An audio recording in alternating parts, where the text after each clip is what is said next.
Martini! You rented a new house? Rent? You hear what he said, Mr. Bailey? What's that? I own the house. Me, Giuseppe Martini, I own my own house. No more we live like a pigs in this Paris field. One more, that's it. Mary! Harry, come on, bring the baby.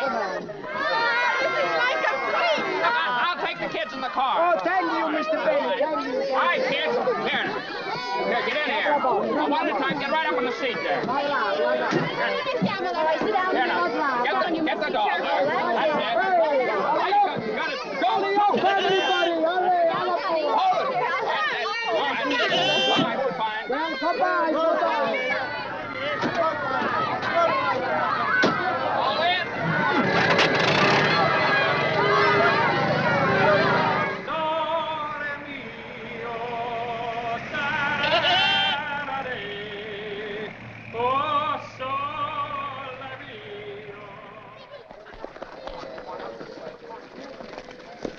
Mr. and Mrs. Martini, welcome home. Good old George. He's always making a speech. Hee-haw! Sam Wainwright up. Oh, who cares? Bread, that this house may never know hunger. Salt, that life may always have flavor. And wine, that joy and prosperity may reign forever. Enter the Martini Castle. Look, Mr. Potter, it's no skin off my nose. I'm just your little rent collector. But you can't laugh off this Bailey Park anymore. Look at it. Congressman Blatz is here to see you, sir. I'll tell the congressman to wait. Go on. 15 years ago, a half a dozen houses stuck here and there. There's the old cemetery, squirrels, buttercups, daisies. I used to hunt rabbits there myself. Look at it today. Dozens of the prettiest little homes you ever saw. 90% owned by suckers who used to pay rent to you. Your Potter's Field, my dear Mr. Employer, is becoming just that. And are the local yokels making with those David and Goliath wisecracks? Oh, they are they? Even though they know the Baileys never made a dime out of it. You know very well why. The Baileys were all chumps. Every one of these homes is worth twice what it cost a building and loan to build. If I were you, Mr. Potter... You are not me. As I say, it's no skin off my nose. But one of these days, this bright young man's going to be asking George Bailey for a job. Bailey family's been a boil on my neck long enough. Yes, sir. Come in here. We just stopped in town to take a look at the new factory, and then we're going to drive on down to Florida. Oh, that's Why don't you have your friends join us? Why, sure. Hey, why don't you kids drive down with us, huh? Oh, I'm afraid I couldn't get away, Sam. Still got the nose to the old grindstone, eh? Jane, I offered to let George in on the ground floor in plastics, and he turned me down cold. Oh, now don't rub it in. I'm not rubbing it. Well, I guess we better run along. Awfully happy to have met you, Mary. Nice Goodbye. meeting you, Bye, Jane. George. Glad to see So long, George. See you in the funny Goodbye, paper. Sam. So long, Mary. Sam. Have fun. Thanks for dropping around. Florida.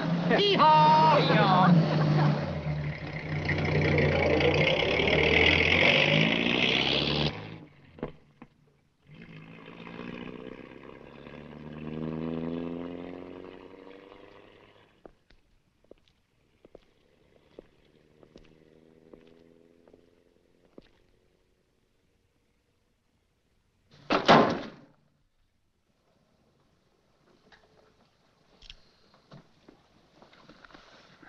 Thank you, sir. It's quite a cigar, Mr. Potter. You like it? I'll send you a box.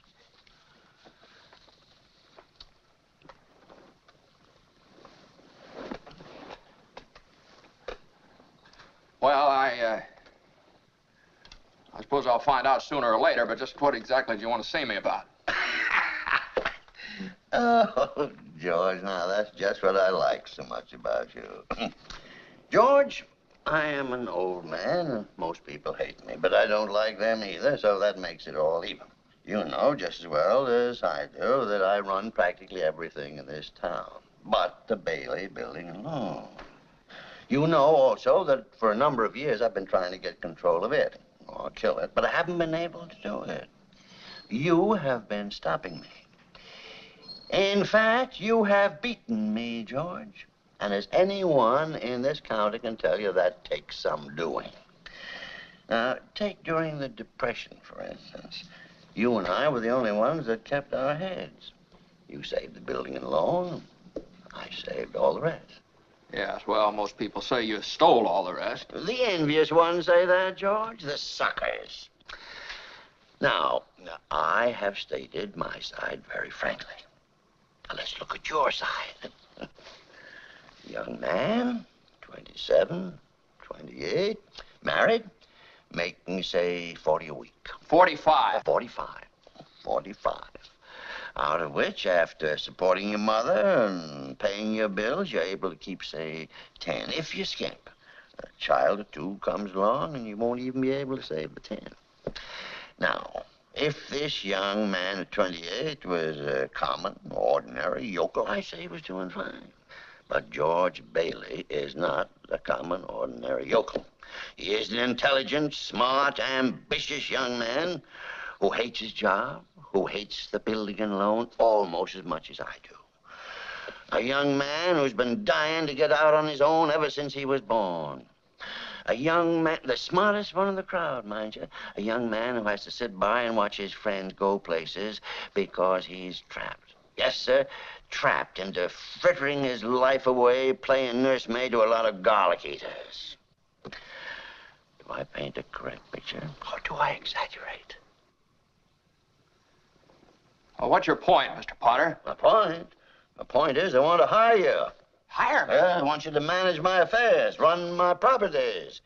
George, I'll start you out at $20,000 a year.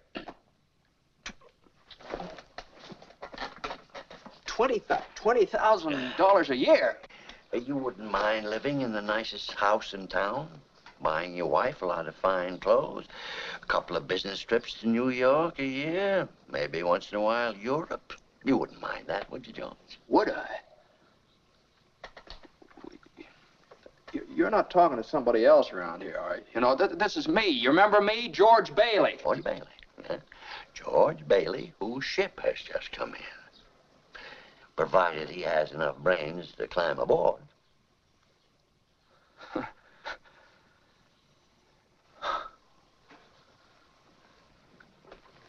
Holy mackerel.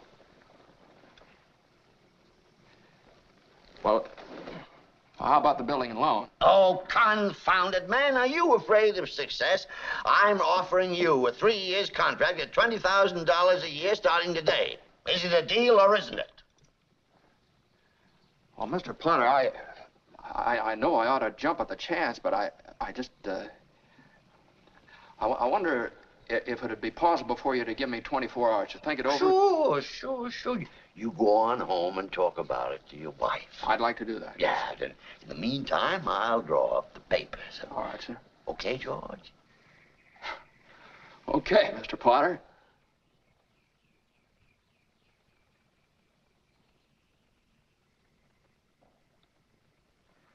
All right. Oh. No, wait a minute here. Wait a minute. I don't need 24 hours. I don't have to talk to anybody. I know right now. And the answer's no. Doggone it. You sit around here and you spin your little webs and you think the whole world revolves around you and your money. Well, it doesn't, Mr. Potter. In the whole vast configuration of things, I'd say you were nothing but a scurvy little spider. And that goes for you, too. And it goes for you, too.